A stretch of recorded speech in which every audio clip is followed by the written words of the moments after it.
नमस्कार बंधुरा बेंगली किचेने स्वागत जानाई आमी अपर्णा। बंधुरा आज के आमी तोमादेर संगे शेयर करते चलेछि मिष्टिर दोकानेर मतो नरम पाकेर नलेन गुड़ेर सन्देश रेसिपि। देखो कतटा सुंदर लागछे सन्देशटा। और ये सन्देशटा तैरी करा किन्तु खूब इजी बंधुरा, और खेतेও किन्तु दारुण टेस्टी लागबे। तो एत सुंदर एक सन्देश 500 ग्राम दूध दिए आमी तैरी करेछि। तोमरा जे कोनो केउ देखले एकबार करते पारबे। तो बंधुरा सम्पूर्ण भिडियोटा देखते थाको किभाबे आमी सन्देशटा तैरी करेछि। प्रथमे ग्यासेर चुलाय एकटा कड़ाई बसिए आमी तार मध्य गरुर दूध दिए दिलाम 500 ग्राम मतो। एबार दूधटा जाल करे नेब 2 থেকে 3 मिनिट मतो।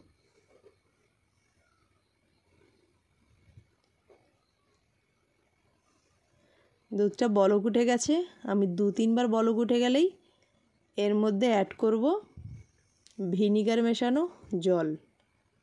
এই দেখো বলক উঠে গেছে। এবার একটা বাটিতে 2 চামচ মতো ভিনিগার দিয়ে জল দিয়ে মিশিয়ে নিয়েছি। সেই মিশ্রণ জলটা আমি দিয়ে দিলাম দুধের মধ্যে। তো যখন এই ভিনিগার মেশানো জলটা দেবে তখন কিন্তু গ্যাসটা একদম নিভিয়ে দেবে, তাতে করে ছানাটা খুব সুন্দর তৈরি হবে। তো ছানাটা কাটাও কিন্তু খুব সহজ বন্ধুরা। দেখো কত সহজেই আমি ছানাটা খুব সুন্দরভাবে তৈরি করে নিয়েছি। এইভাবে তোমরা ছানা তৈরি করে যে কোনো রকমের মিষ্টি তৈরি করতে পারো খুব সহজভাবে। এবারে ছানাটা আমি ছেঁকে নেব একটা ঝুড়িতে। এই ঝুড়িটায় আমি ছেঁকে নেব, এতে করে জলটা খুব ভালোভাবে ঝরে যাবে।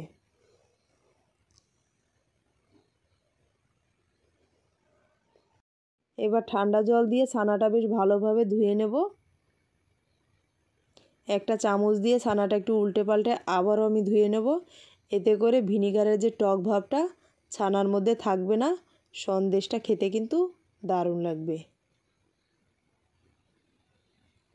ছানাটা ধোয়ার পরে এবার একটা চামচ দিয়ে বেশ ভালোভাবে ছানার থেকে জলটা নিগড়ে নেব। এবার জলটা নিগড়ানোর পরে একটা প্লেটের মধ্যে আমি ছানাটা নিয়ে নিয়েছি। এবার হাত দিয়ে বেশ ভালোভাবে চটকে নেব। এতে করে সন্দেশটা খুব সুন্দর তৈরি হবে আর মসৃণ হবে।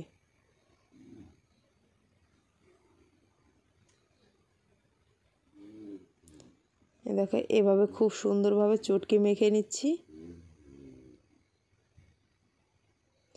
তো 2 মিনিট বেশ ভালোভাবে মেখে নিয়েছি। এই দেখো এরকম সুন্দর হয়েছে নরম। এবার কড়াইয়ের মধ্যে ছানাটা আমি দিয়ে দিলাম,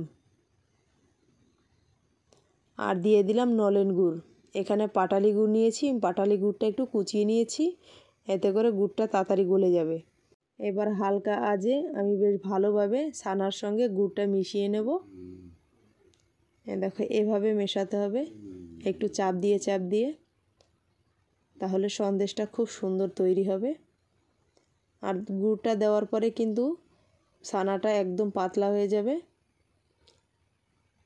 এই দেখো এরকম পাতলা হয়ে গেছে। এবার আমি আরও 2 মিনিট মতো জাল করে নেব। তো বন্ধুরা 2 মিনিট পরে জাল করার পরে এবার আমি অ্যাড করছি কিছুটা গুঁড়ো আমুলের দুধ। এই দুধটা দিলে কিন্তু সন্দেশটা খেতে আরও সুন্দর লাগে।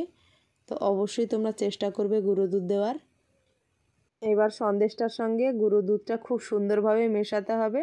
আর এভাবে নাড়তে নাড়তে দোকানের সন্দেশের যে একটা মসৃণ ভাব সেরকম চলে আসবে। তো 2-3 মিনিট মতো আমি জাল করে নাড়াচাড়া করে গুঁড়ো দুধটা মিশিয়ে নিয়েছি। এই দেখো কত সুন্দরভাবে সন্দেশটা তৈরি হয়ে গেছে। এবার আমি নামিয়ে নেব।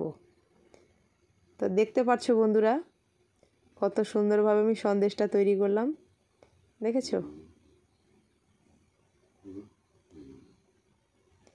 দেখেই যেন খেতে ইচ্ছে করছে। তো কিছুক্ষণ ঠান্ডা করে নেওয়ার পরে দেখো একদম দোকানের সন্দেশের মতো লাগছে কিনা বলো বন্ধুরা, কতটা লোভনীয় লাগছে। আর এই শীতের দিনে নলেন গুড়ের যে কোনো রেসিপি কিন্তু খেতে ভালো লাগে। আর যদি হয় এরকম সুন্দর সন্দেশ তাহলে আর কোনো জবাব নেই বন্ধুরা।